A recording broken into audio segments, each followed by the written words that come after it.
Hello everyone. Welcome back to those of you who are returning, and welcome to those of you who are new here. Today's video is my quarterly debt and net worth assessment video. I'm really excited for it. This was the first kind of table or tracking that I did when I did my debt confession, my first video in June of 2020. I was so nervous, I was terrified, I was overwhelmed, and something that was really positive from 2020 for our family was getting a handle on our finances. I felt like we really didn't have much else going on, of course, besides homeschooling the kids and dealing with the uncertainty of everything. But as far as craziness of our lives, of running kids to events with their friends and going to extracurricular activities and family outings, like just constantly go, that came to a screeching halt in 2020. And I was really able to focus on getting a handle on our finances, and understanding where our money was going, what money was coming in, binge watching YouTube videos to educate myself. So that's something I'm very grateful for that came out of 2020 for us. And today what I'm going to do is share with you guys our progress. I have all of my sheets here in this planner, and for those of you who are new, I am a family of 5. My husband and I both work, and in February we started with a little over $102,000 of debt. So I'm going to go ahead and get my sheets pulled out so that you guys aren't just listening to me rambling. You can actually look as well, because I'm a very visual person when they're both tied together. So I'm going to gather all my pens. I'm going to need red for the debt, blue, and then I also need green for our investments. And these are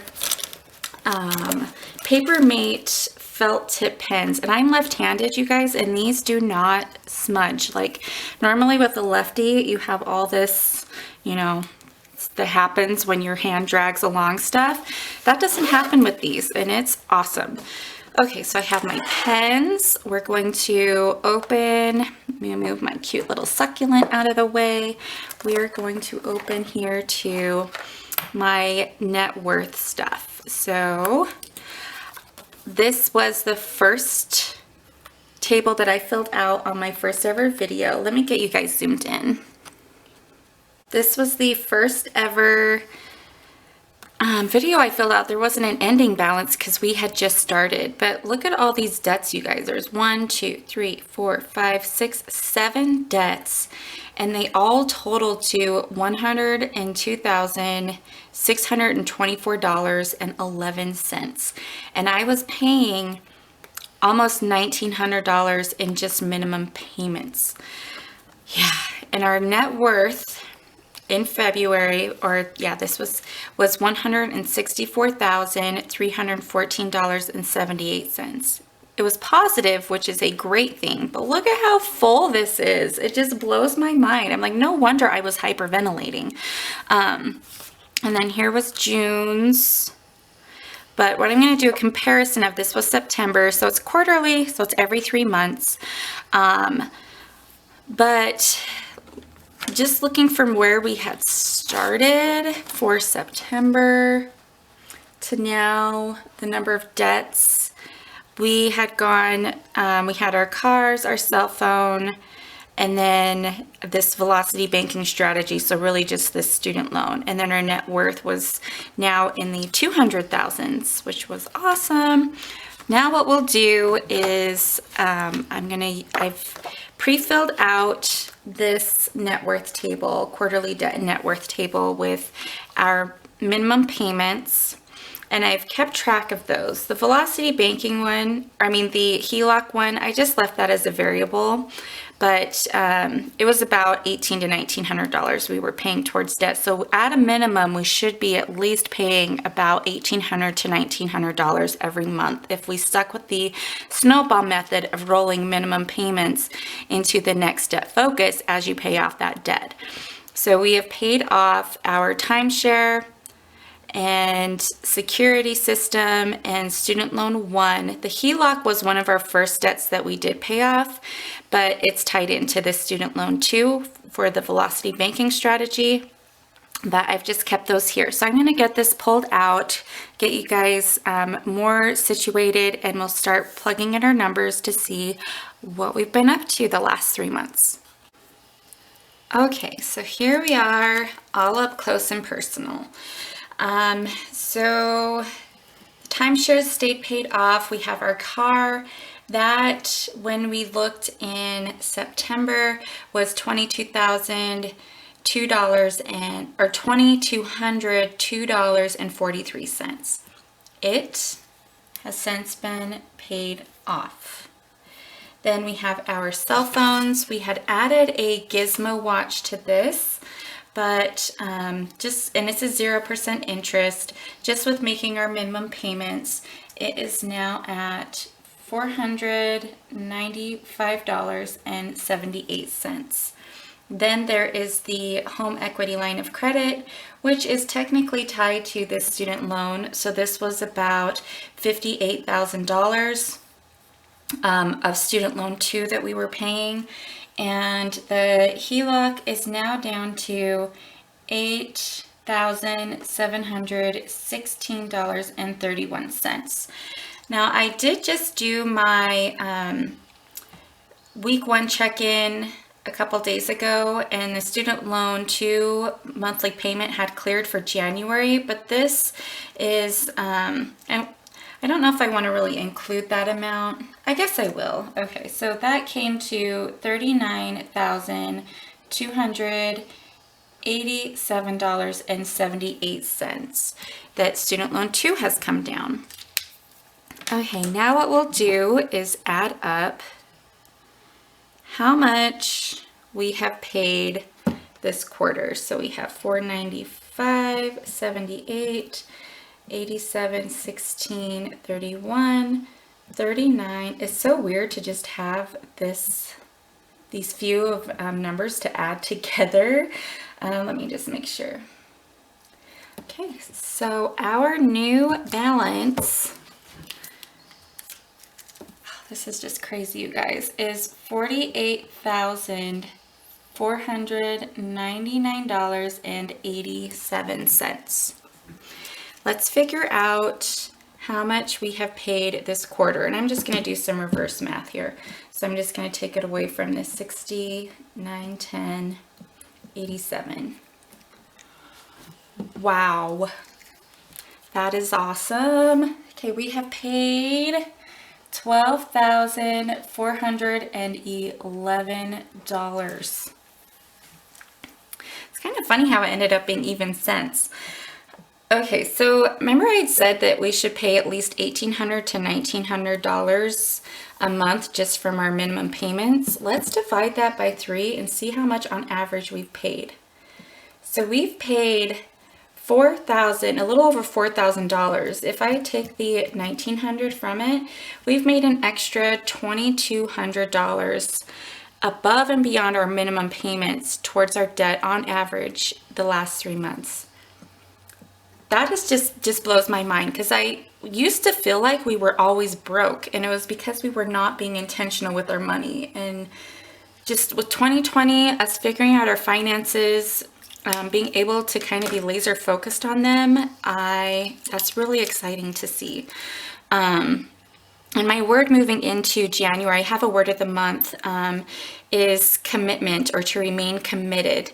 Because I feel like, as the year progresses, depending on, I'm expecting, maybe mid-year, towards the end of the year, things will kind of start to open back up. But I want to remain intentional and committed with my budget, with this debt freedom journey, and not get caught up in the craziness that life can bring. So just keeping that in mind. Okay, so now we're going to move down. Oh, I need to put how much we paid total. Let's see. So when we started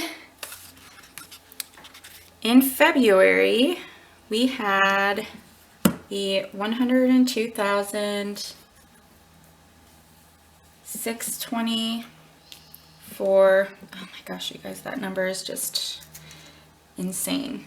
Okay, and then minus the 48,499.87. Holy smokes. So since February, we have paid $54,124.24. And a lot of this was the stimulus check, not having to pay for daycare or the gym. All of that money went towards debt. Any extra money that came in, I just automatically threw it at debt. And that's my plan for this year as well. I'm not sure if we'll be able to make that big of a chunk of payment just because of 2020 was obviously a very unique year. But you know what? I'm going to shoot for the stars. Like, I'm hoping to be debt-free. When I do my January 2022 quarterly debt net worth assessment, I'm hoping that that is 0. Okay, now we'll come down here to this net worth table. So the only investment I still have going is my 401k through my work, but I'd had a Roth IRA. I'm actually considering, based on raises or promotions that might be occurring this year, kicking that back in again, just because I am 36. So, you know, the earlier you start, I'm getting closer. I'm not in my 20s where you can really have those big gains and kind of, you know, so it's like I need to be more focused on also investing and saving in my retirement. So I might be doing that. You guys could see that later this year. But what I had ended up with total as far as investments for this year, or for this quarter, what it was $80,569.62. So if you look at September's, let me see, where is that sheet? It's gone up by about $10,000, which is great. So we'll keep that rolling, and then when you add these together, that totals $490,569.62. And then over here with our liabilities, I'm gonna quickly fill that in off camera and then come back. Okay, so these are all of our liabilities. We have our home, and we have a lot of equity in our home. We bought it in 2008. It was a short sale, so we got a killer deal on our house. And then our area has actually kind of exploded since we've lived here. It's kind of a hot area. So the value, and I haven't honestly looked with the housing market, you know, how it's kind of a lot different around 2020, and just because of that's, I don't know that that's a true reflection of the value of our home. So I just stuck with what earlier in the year before the housing market exploded, what the value of our home was based on what our friends had sold their house for in, I think it was like January, February, and then what Zillow had said at the time. And we've also done some improvements, but I really didn't include the improvements either. I'm just trying to be conservative with these estimates. And then we have our cars. I'm going to be on my next quarterly debt net worth assessment looking at Kelley Blue Book again to update these, but that was what it was in February or in June when I looked at these values. We have a motorhome, timeshare, and then the investments are really the only ones that have changed. And then just cash on hand that we have in bank accounts through savings and that sort of thing. But our total liabilities equals $51,762.67. So now what we'll do to figure out our net worth is, it's your assets minus your liabilities. Again, if this drives some of you crazy, I'm just doing some backwards math. Is $238,806.95, which that is an increase from last assessment of, oops, 215,551 of a little over $23,000, and that's come from the amount of debt that we paid off and the $10,000 increase from our investments, which that is super exciting to see. My goal by the end of this year would be for this to at least be $250,000. I think that is absolutely attainable. Maybe we'll shoot for closer to like 300,000. That would be great. But if you are not tracking your net worth, I feel like gives you more of a long-term picture with your finances rather than the month-to-month mentality. But it allows you to kind of see the progress of your 1 to 5 year goals with your finances. So I would strongly suggest doing that. It took me a while to gather all the numbers, but once you get it rolling, it's easier to track it moving forward. But that is our progress this what it looked like since starting our journey in February, the year of 2020, what that has done with our finances.